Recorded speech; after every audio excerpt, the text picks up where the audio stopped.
بسم اللہ الرحمن الرحیم نحمدہ ونصلی علی رسول الکریم اما بعد فاعوذ باللہ من الشیطان الرجیم بسم اللہ الرحمن الرحیم۔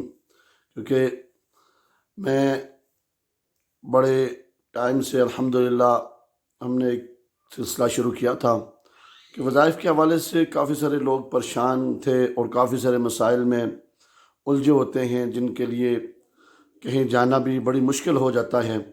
تو میں نے ایک سلسلہ شروع کیا تھا کہ ویڈیو بیان کے اوپر ہی ویڈیو کلپ ریکارڈ کیا جائے اور اس کے اوپر لوگوں تک یہ چیز پہنچائی جائے کہ کیسے عمل کیا جائے اور کس کس پریشانی ٹینشن میں سے اس سے نکلنے کا طریقہ ذکر کی برکت سے ذکر سے انشاءاللہ تعالی جو ہمارا سلسلہ چل رہا ہے آج بھی انشاءاللہ اسی ترتیب کے ساتھ اسی موضوع کے اوپر انشاءاللہ بات کروں گا، کیونکہ کافی دن ہو گئے، طبیعت خراب تھی اور میں ویڈیو ریکارڈ نہیں کرا سکا اور یہ بات آگے نہیں چلا سکا۔ تقریباً 2 ویک ہونے والے ہیں۔ آج انشاءاللہ تعالیٰ میں مختصراً بات بھی کروں گا اور مختصر انشاءاللہ تعالیٰ اس کے اوپر بتاؤں گا کہ ہمیں کیا کرنا چاہیے۔ آج کا جو میرا جو ذکر ہے کس مقصد کے لیے ہے، یہ سورہ کوثر ہے۔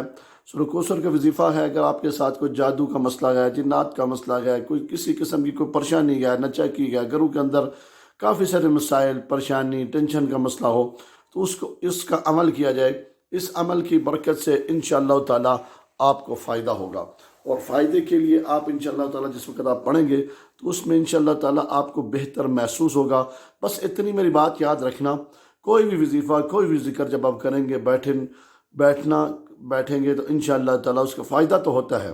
یہ ہو ہی نہیں سکتا کہ فائدہ نہ ہو، یہ تو ناممکن بات ہے کہ فائدہ نہ ہو، مگر کیا کسی کا دیر سے ہوتا ہے، کسی کا جلدی ہو جاتا ہے، مگر کیا ہے یہ تشخیص کی بات ہوتی ہے۔ کسی کی تشخیص کھل جاتی ہے، تسخیر کھل جاتی ہے، جب وظیفے کی ذکر کی برکت سے اس کی تسخیر کھل جائے تو اس کا پھر فائدہ ہونا شروع ہو جاتا ہے۔ کسی کا لیٹ کھلتا ہے، جس مقصد کے لیے کیا جاتا ہے اس کی تسخیر ہوتی ہے، اس کو کھولنا ہوتا ہے۔ مثلاً کسی کے ساتھ جنات کا مسئلہ ہے، جادو کا مسئلہ ہے، اور یہ جو ذکر ہے میں آپ کو بتا رہا ہوں سورہ کوثر کا، یہ آپ نے پیسے پڑھنا ہے۔ آپ نے پڑھنے کا طریقہ کار میں آپ کو آج سامنے رکھتا ہوں۔ آپ نے پڑھنے کی ترتیب یہ رکھیں کہ عشاء کی نماز کے بعد اول 11 مرتبہ درود شریف پڑھیں۔ درود شریف پڑھنے کے بعد پھر آپ نے کیا کرنا ہے، پھر وہیں بیٹھے رہیں۔ بیٹھنے کے بعد تھوڑی دیر کے لیے آپ اللہ سے اپنا رجوع کریں۔ اگر کوئی لیڈیز وغیرہ پڑھنا چاہ رہی ہیں تو ان کے لیے بھی یہی طریقہ ہے، عشاء کی نماز کے بعد ہی پڑھیں گے۔ عشاء کی نماز کے بعد جس وقت آپ پڑھیں گے تو انشاءاللہ تعالیٰ انشاءاللہ العزیز آپ کو فائدہ بھی ہوگا۔ آپ دیکھیں کہ اس کو پڑھنے کا طریقہ تھوڑی دیر کے لیے آپ اپنے دل اور دماغ کو خالی کر کے صرف اس وقت آپ نے اللہ سے رجوع رکھنا ہے کہ میرا تعلق اس وقت اللہ سے ہے، میں اللہ سے باتیں کر رہا ہوں، میں اللہ کو میں دیکھ رہا ہوں، اللہ مجھے دیکھ رہا ہے۔ جس وقت آپ یہ چیز رکھیں گے تو انشاءاللہ تعالیٰ اس کو آپ کو فائدہ ہوگا۔ یہ ہو ہی نہیں سکتا کہ فائدہ نہ ہو، یہ تو ناممکن بات ہے کہ اللہ کے ذکر کے اندر فائدہ نہ ہو، چاہے وہ ظاہری ہو یا باطنی ہو، قلبی ہو۔ دیکھیں انسان کے وجود کے اندر جس وقت کوئی بھی چیز اس طرح خلل کر جاتی ہے تو اس کو نکالنے کے لیے تو ٹائم لگتا ہے۔ کل میں ایک بزرگ آئے ہوئے تھے ادھر، میں نے ان کا تھوڑا سا معاملہ کیا، ان کی بھی کافی طبیعت خراب تھی، تو میں نے ان کے اوپر یہ عمل کیا تو الحمدللہ 2 گھنٹے کے اندر ان کی زبان کھل گئی۔ تو یہ کیا ہے، یہ اللہ کی دین ہے، شفا اللہ نے دی ہے۔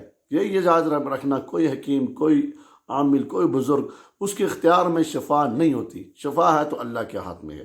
اللہ رب العالمین کسی کو جلدی دے دیتے، کسی کو لیٹ دے دیتے۔ تو یہ جو وظیفہ ہے وہ میں آپ کو بتا رہا تھا سورہ کوثر کا ہے۔ اس کو آپ نے کتنی دفعہ پڑھنا ہے، اول 11 مرتبہ درود شریف کے ساتھ آپ نے پڑھنا ہے۔ اور پڑھنے کا طریقہ کیا ہے، عشاء کی نماز کے بعد تھوڑی دیر کے لیے مراقبے میں چلے جائیں۔ یہ آنکھیں بند کر کے جب مراقبے میں آپ چلے جائیں گے تو مراقبے میں بیٹھ کے آپ اپنا اللہ سے اپنا رجحان، اللہ جب آپ کا بڑھنا شروع ہو جائے گا، پھر اس کے بعد آپ یہ سورہ کوثر 129 مرتبہ پڑھیں گے۔ یہ روز کا معمور بنا لیں۔ آپ کم از کم اس کو 41 دن تک کریں۔